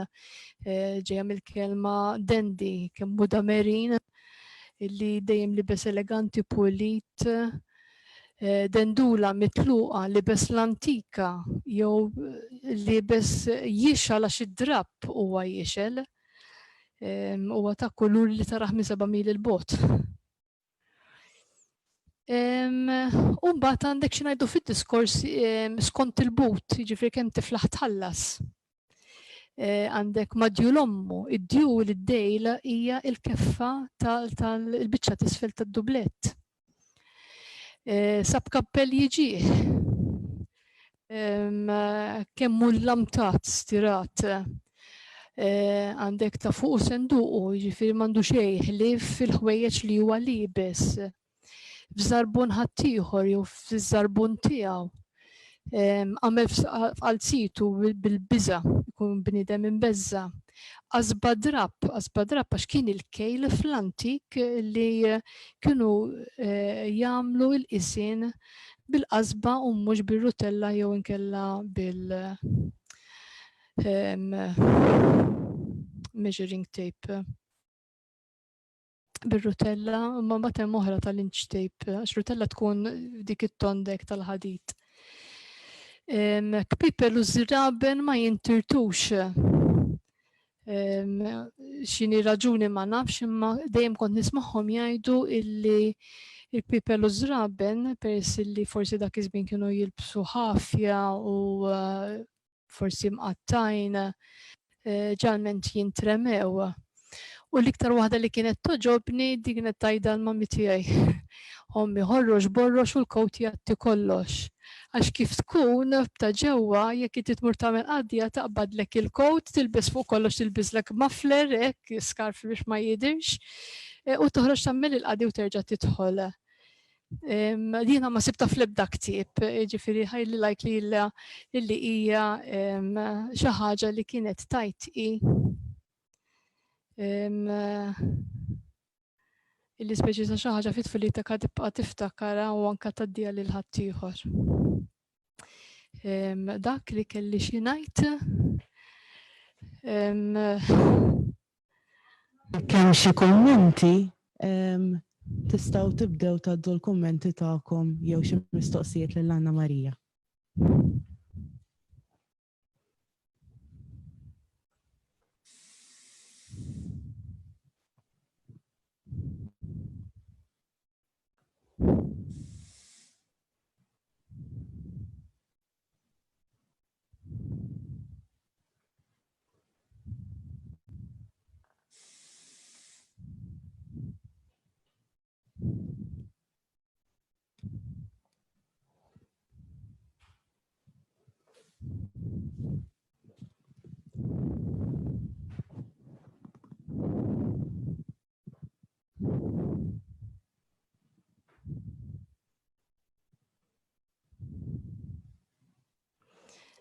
Sakemm forsi xagħti kollega magħna storja oħra ħelwa li fit-tfuliti kont imur għand ċertu waħda anzjana ma' ommi għax kienet tuħu ħsieba. Din kellha 3 mit-tfal tagħha kienu reliġjużi, 2 sorijiet u qassis. U waħda minnhom is-soru kienet tħobb tagħmel il-mogħdija. U kienet tuża ċ-ċarruta u biex ma toqgħodx ġejja u sejra dejn il-vit tal-ilma biex iċċarrab iċ-ċarruta kienet tuża fl-iskun tal-inbit tal-ħġiġ timliħ bl-ilma ħalli diċ-ċarruta poġġiha xorta fuq it-tessut fuq il-qalziet pereżempju biex tagħmillu eżatti il-tinja u kienet tbex. U bċejta kienet tgħidlu qed tinsakkar il-qalziet. Imma nsakkar għax relatata mal-inbit. kienet tbexxek tagħmel subajja fuq ix-xoffa tal-fliexkun u kellha hekk illi tkun tista' tagħmel l-ilma u xxarrab iċ-ċarruta. Imma għadni niftakar kienet tispjana, ma kienx tajt li tgħaddi, ma kienx tajt li tagħmel modija. U kienet illi permezz ta' data l-ilma ta' parsi qisha titfalu l-imbit allura qed tissakru. Għandek ħafna kummenti sbieħ, imma għandna kumment minant Manuel Mifsud għallek bil-Malti pipely, imma ġejja mill-Ingliż pipe clay, għax dak il-materjal kien jużaw ukoll biex jisbaw il-pipi tal-fuqħar. Aħna nafuh użat biex tbajjed is-slipper. Eżatt, u anke żraben. Okay. Marika wkoll qaltlek dak lek kosi mhux tal-Malta Industry kienu jagħmlu huma Sivella and Lace tas-Saqqajja Rabat. Iva wkoll, Iva, però għandna eżatti u mbagħad oħrajn tal-Malta Industries bħalu.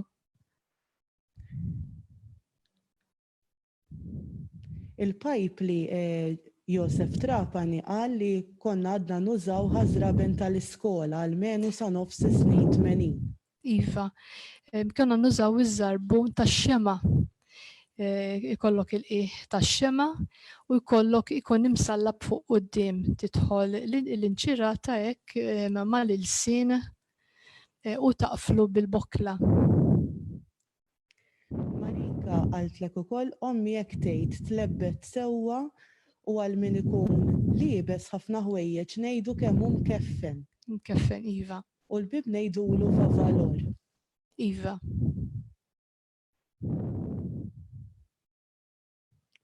Sissa bħala kummenti ma nafx jekk hawn xi ħadd irid jgħid xi ħaġa. Suppost. U sabiħ li tkompli tiskopri. U jiena nħeġġeġ il dak li jkun illi nitkellmu mal-anzjani u nitkellmu anka forsi ta' nies tampari u ikbar minni anka żgħar insaqsu lin-nanni x'konna nagħmlu, x'konna nilbsu, x'konna ngħidu. Għax mhux kollox isib fil-kitba.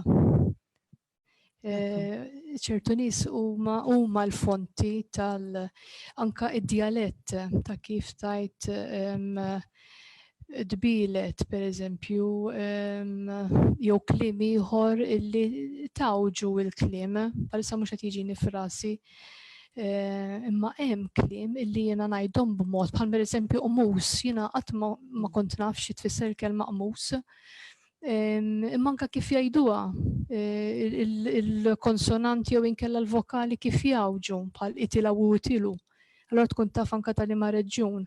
Jiena l-isba li kont nagħmel il-min kont nintervista matul is-snin jiġifieri għax imbagħad meta kbirtu u jkollok direzzjoni. Minn fejn kienu ġejjin in-nies.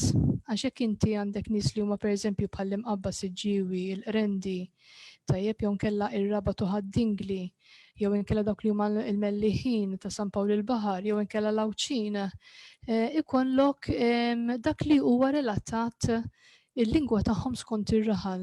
Pereżempju jiena jaffaxxinani ħafna d-dialett, għandek id-dialett Żejtun, id-dialett Tarawi. U għandek ukoll kliem li huwa relatat mat-tessut. Ġbart xi ftit minnu, però sfortunatament id-dialett jinqata' u d-dialett huwa sabiħ għal ħafna nies huwa tal-mistħija. Mhijiex tal-mistħija dik għandna nkunu gburin li għandna l-lingwa tagħna Maltina kemm jista' jkun f'din is-sija li magħkom.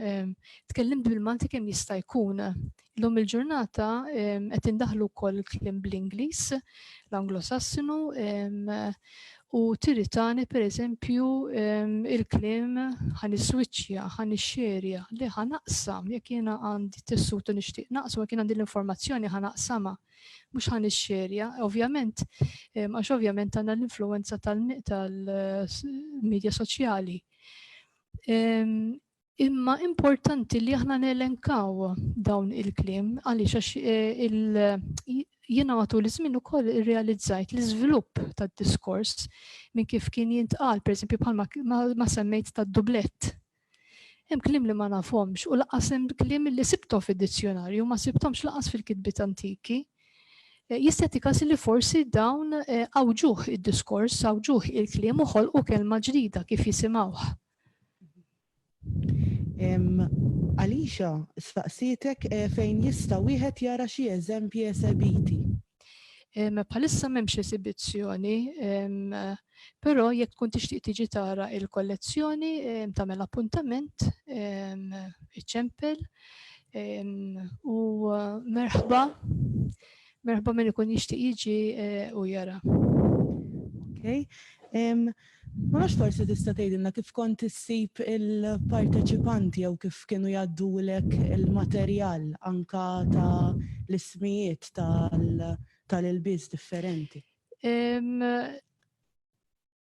U forsi tista' waħda ismijiet ta' disinji differenti. Eżatt, hawnhekk fil-fatt laqas tkellimt fuq disinji. Fir-realtà l-kollezzjoni tespandi iktar minn hekk. Hawnhekk kull mar tkellimt fuq il-kollezzjoni li għandna fil-Palazz tal-Inkwiżitur għaliex għax l-Aġenzija għandha wkoll il-tessut u l-kostum jinkludi wkoll il-militar u l-navali li huwa wkoll sezzjoni oħra ta' tessut u hemm l-ekleżjastiku. Magħhom jiena illum il-ġurnata ftaħt il-xempji. Ix-xempji huma d-disinni. Għandna kollezzjoni iktar minn waħda ta' disinni tal-bizzilla oriġinali li fija wkoll hemm il-klim bil-Malti u skoprejt klim ġodda wkoll. Il-kidba li għandek influenza Taljana għandek l-influenza Ingliża u tinduna l-perjodu ta' Strinklandjani u l-Mitzinjani kif kienu jikdbu f'dad-disinni. U hemm disinni wkoll tar-rakmu. U minn fejn ġejja l-ispirazzjoni. Għaliex għax jekk inti għandek oġġett ta' tessut, inti qabel ikollok id-disin biex jinħadem, ikollok il-pattern biex jinħadem. Jekk inti ma jkollokx il-pattern, ma tkunx taf u tara l-influenza wkoll għandna disin partikolari li huwa purament ikkupjat. Disin tal-1901, eżatt kif inhu min kien trejsjaħ u għamlu bizzilla. L-istess ħaġa għamilha rakmu. Xempju għalih. Jiġifieri kif ngħidu llum il-ġurnata plagiarism, imma dak iż-żmien kienu jġibu il-ġurnali, il-gazzetti u tara l-istil jgħinuk ħafna, pereżempju tara l-influenza Taljana li għax kellna il-ġurnali il-Mani di Fata jew inkella l-ebroderija x'kienu Franċiżi u għandhom ix-xhieds kbar tar-rakmu. U tara d-disinni tal-iskrolli u l-iżvilupp li ssib fil-bjankerija pereżempju hekk ma trattajtx fuq il-bjankerija, x'il-bjankerija għandek sezzjoni oħra li titkellem dwarha għaliex għax tant hemm xi tajt li il-ħin huwa limitat. Allura aħjar bħalma milt issa ġast kienet overview x'għandna fil-kollezzjoni u għandna lakuna pereżempju semmejt li m'għandniex evening dresses il-ilbies tal-filgħaxija huma ftit. Sfortunatament bħalissa qed jiġu żbarazzati ħafna djar fejn jidħol tessut qed jintrema. Illa li xax maħniex qegħdin nagħtu importanza li ċertu ħwejjeġ huma ta' valur anke huma ta' l-1960, 70, 80 jekk jiena kelli jilbel bottom dik kienet storja ta' dak iż-żmien. U jgħidulek dawn minn ħajjilbishom. Per naf persuna tqajt miegħu riċentament rema l-ħwejjeġ kollha ta' ommu. Meta saqsejtu isma' kellek ta' ħajjata u tagħti l-isem tal-ħajjat jew tal-ħajjata. Jgħidlek sar kont naf ara battu armejthom speċi ta' min ħajjilbishom. Mhix kwistjoni li ħadd tilbes, hija kwistjoni li inti għandek l-oġġett ħadd iddokumentah ta' min kien għal xi intuża. Pereżempju riċentament kellna donazzjoni u vera ħadd pjaċir biha ta' evening dress libsa ta' filgħaxija li kienet tal-omm ta' tifla tagħha li żewġet il-libsa tal-1962. u tara d-drab kif kien iffjorit il-ħjata kif kienet l-istil. But per eżempju patterns oħrajn, għax magħhom di daħal ukoll il-pattern kien jintuża l-burda l-antik, is-simplicity u n-new mode. Simplicity per eżempju kienu pakketti bħalhom kan new mode, kienu pakketti biex dak li jkun ma jafx juża l-burda għandu il-xempju lest u tista' tħejt minn fuqu. Reċentament ukoll kellna donazzjoni ta' pitazz tal-1930 li kien tal-cutting kif kienu jfasslu. U jfasslu mhux bl-iskwerra, jfasslu fuq il-kaxxi. U kienet fis-sistema edukattiva da kif kienu jħejtu kollox sa l-bista billej u anka l-malja tal-awm fih ukoll ta' tifla u ta' adult. Kollox fuq kaxxi impitter to scale. U da ġifieri salvajtu milli jintrema. Għax kienu qegħdin jagħmlu pitazzi kien hemm anke aritmatika, x'għattilhom ara da għamilthom jien l-iskola, ġifieri wejbek fit-tletinijat. L-alġebra hija l-istess. Ma ntremix, salvajnieh.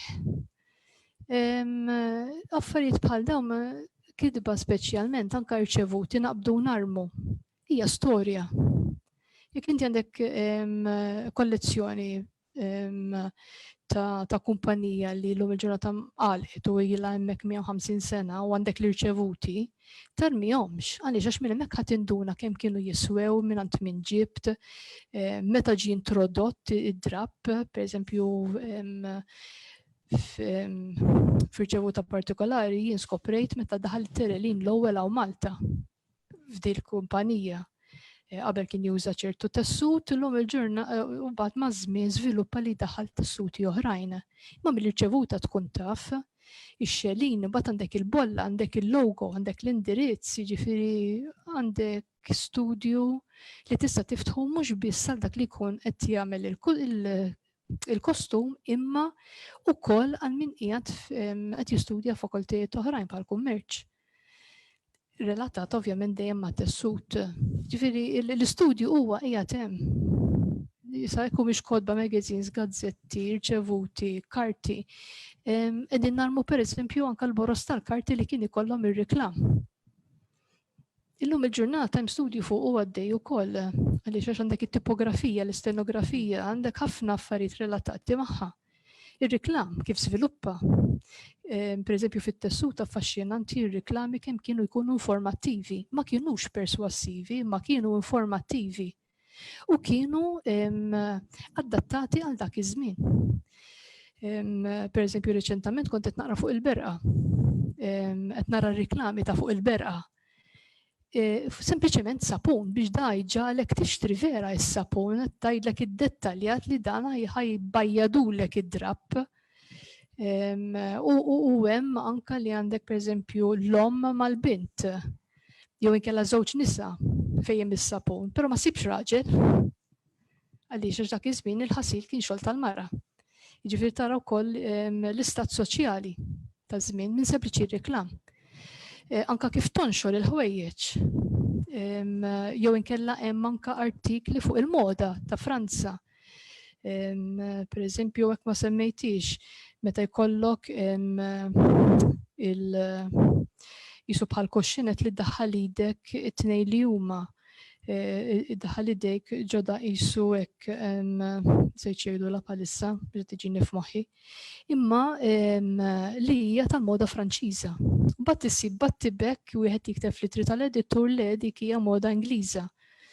U jibdew jikkostinjaw, ġifieri sabiħ illi taqra il-qari mhux ħassibu ppubblikat, tfittxu u jkollok il-paċenzja u l-ħin illi telenka u tibni l-istorja. L-aħħar kummenti Joseph Camilleri qal li fl-imqabba l-irġiel kienu jilbsu l-franella. Iva. U Marika qalet ukoll li qed tgħid li ommi missiera kellu kunter ktieb li fuq kien jikteb l-irċevuti ta' meta kien imur iħallas il-qbiela tar-raba. Iva, ukoll. Marika nafa nselmilha, ħaddima tal-Bizzilla. Jekk ma sibx l-irċevuti, Għaw dokumenti li kienu jikdbu fi fatt reċentament rajt li huma miktubin bil-pinna tas sepja. U kien vera ekstrutturata xi kollok bid-data, ikollok paġna minnhom min xtara u lil min bih bil-qisin ta' min huma x'ħadu, x'tip, kemm ħajjon fuq, kemm diġà ħallas, kemm trid jagħti u qegħdin f'dal-kodba jew inkella ġieli anke ssib karti sfużi. Uħud minnhom ma jkunux iddatati sfortunatament, imma bej wieħed u ieħor anke mill-kalligrafija tinduna li tajt dakwa ta' ċertu perjodu ta' żmien. Għaliex illum il-ġurnata m'għadniex nikdbu bħalma kienu jikdbu fl-antik bil-pinna. Illum il-ġurnata apparti li aħna nittajpjaw. Manka jekk nużaw il-pinna tagħna, mhix l-istess pinna li inti ħaddaħħalha fl-inkjostru u ħatikteb. Ma fadalx kummenti oħra, grazzi ħafna ta' din it-taħdita informattiva. Nirringrazzja lill-koordinaturi ta' dan il-proġett dwar it-tradizzjoni orali, Professur Adrian Grima, Dr. Michael Spanjol, il-Professur Manuel Mifsut u membri oħra li jgħinu Giusy Gatt, Rita Saliba, Daniel Bezzina u Michael Degwara. Grazzi wkoll lill-Klabb Kodba Maltin li qed jagħti 25 euro f'kodba lil kelliema li qed ikollna u lill-fondi ta' riċerka tal-Università ta' Malta. Infakkarkom li t-taħdita li jmissija ta' Vincent Gallia dwar it-tradizzjonijiet tal-miliet li se ssir nhar it-tnejn 6 ta' Diċembru fis-6 ta' filgħaxija mill-Librerija tal-Fakultà tal-Arti fl-Università ta' Malta u permezz ta' Zoom u Facebook. Għal aktar tarif dwar l-attivitajiet li qed isiru fil-proġett tistgħu żuru s-sit tradizzjoniorali.org jew malti.mt jew il-paġna ta' Facebook Tradizzjoni Orali. Grazzi ħafna.